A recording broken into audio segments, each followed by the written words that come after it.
Assalamualaikum warahmatullahi wabarakatuh. Perkenalkan, nama saya Lailatul Nikmah, NIM 174219029 dari kelas Planktonologi A, Program Studi Ilmu Kelautan Universitas Islam Negeri Sunan Ampel, Surabaya.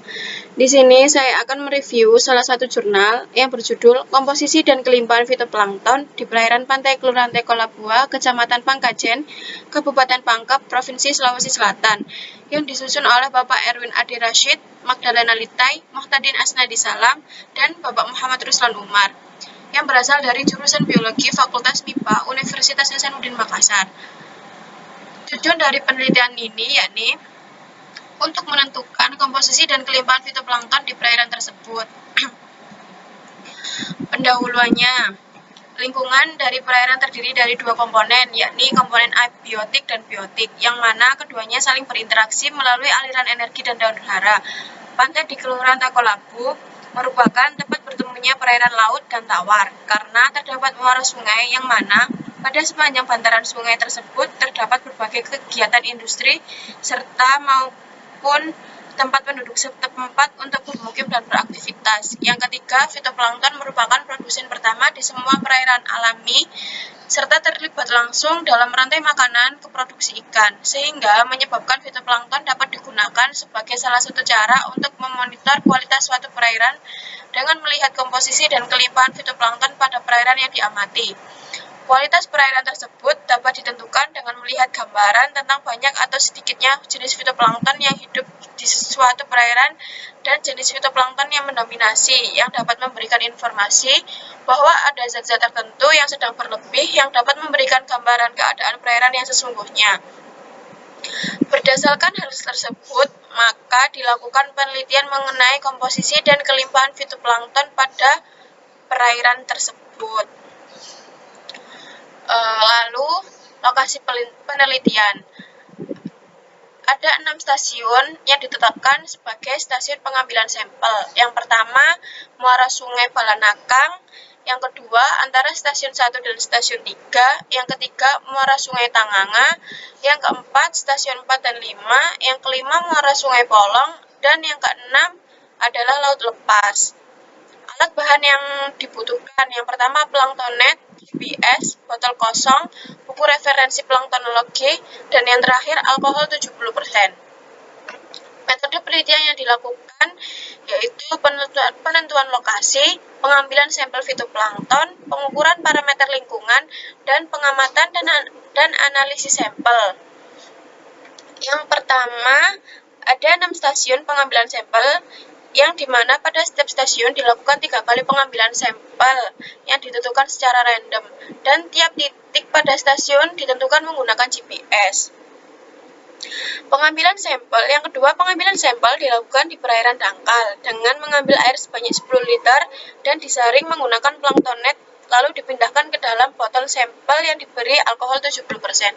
Di dalam jurnal tersebut tidak dijelaskan saat waktu pengambilan penelitian ini, namun hanya dijelaskan waktu pengambilan sampel yang berkisar antara pukul 10 hingga pukul 2 WITA. Yang ketiga, pengukuran parameter fisika dan kimia sebagai data penunjang. Parameter tersebut mencakup antara lain suhu, salinitas, pH, intensitas cahaya, kekuruhan, oksigen terlarut, fosfat, dan nitrat. Yang terakhir, identifikasi genera plankton dilakukan berdasarkan karakteristik morfologi yang dicocokkan dengan referensi planktonologi. Ada beberapa rumus perhitungan yang dilakukan pada penelitian tersebut. Yang pertama, untuk mencari kelimpahan plankton, di mana N adalah jumlah sel per liter, N kecil adalah jumlah sel yang diamati, VR adalah volume sampel, V0 adalah volume air yang diamati, Vs adalah volume air yang tersaring. Yang kedua, rumus yang digunakan untuk mencari keragaman plankton, di mana Ni adalah jumlah individu jenis yang pertama, S adalah jumlah spesies, dan N adalah jumlah total individu. Dari metodologi yang telah dilakukan, didapatkan hasil seperti yang ada pada tabel berikut. Hasil identifikasi menunjukkan terdapat 15 genus yang berasal dari 2 kelompok fitoplankton, yaitu Diatom 12 genus dan Dinoflagellata 3 genus. Jumlah genus dari setiap stasiun pengamatan berkisar antara 10 hingga 15 genus dengan total kelimpahan 1000 hingga 9165 individu per liter. Jumlah kelimpahan tertinggi ditemukan pada stasiun 3, yakni 15 genus dengan total kelimpahan 9165 individu per liter.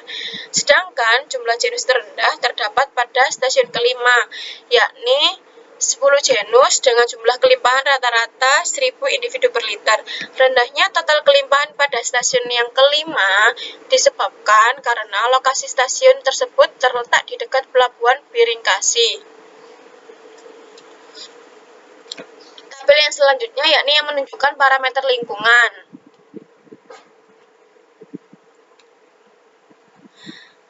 Nilai pH pada ke-6 stasiun berkisar antara 8,2 hingga 8,39.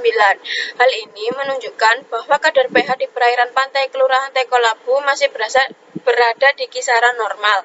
Sebaran salinitas di perairan Kelurahan Teko Labu berkisar antara 31 hingga 33%. Salinitas di perairan pantai tersebut masih sesuai dengan kisaran salinitas pada umumnya di perairan Indonesia. Fosfat pada setiap stasiun berkisar antara 0,48 hingga 0,58. Kandungan fosfat di perairan relatif tinggi dibandingkan dengan kandungan fosfat pada perairan laut normal.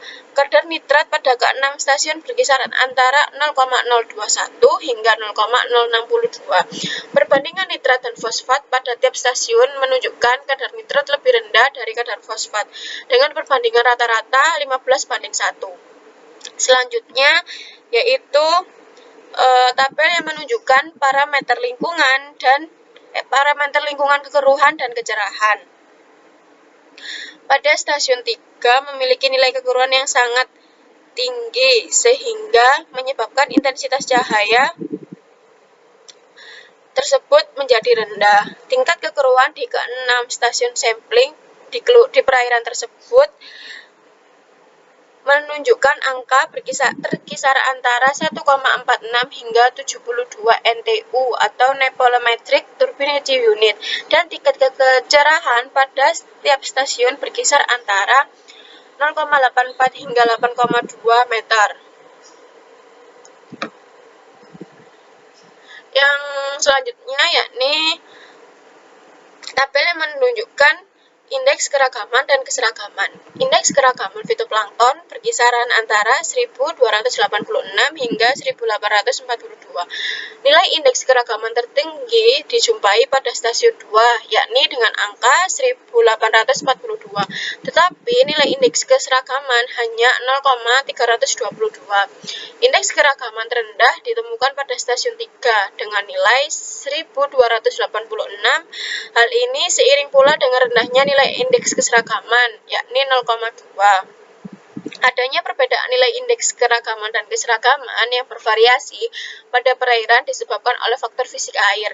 Indeks keanekaragaman pada setiap stasiun tergolong dalam kategori rendah. Hal ini diduga karena indeks keragaman tiap stasiun pun kecil. Hal ini mengisyaratkan adanya dominasi suatu spesies terhadap spesies lain. Semakin rendah nilai E, maka semakin rendah pula nilai H. Kesimpulan dari penelitian yang telah dilakukan yakni plankton yang ditemukan pada lokasi penelitian sebanyak 15 genus fitoplankton dengan kelimpahan rata-rata tertinggi yaitu dari genus Serratium sebesar 31,2% dengan angka 1327,5 individu per liter, dan nilai kelimpahan terendah adalah genus Bacteriastrum sebesar 0,12% dengan rata-rata 5 individu per liter. Di perairan pantai keanekaragaman fitoplankton di stasiun pengamatan yang termasuk dalam kategori rendah, yaitu terdapat komunitas yang mengalami stres yang menandakan adanya dominasi suatu spesies terhadap spesies lain, sehingga memiliki tingkat kesebaran komunitas yang tidak merata. Itu saja yang bisa saya sampaikan. Bila ada kurangnya mohon maaf. Wassalamualaikum warahmatullahi wabarakatuh.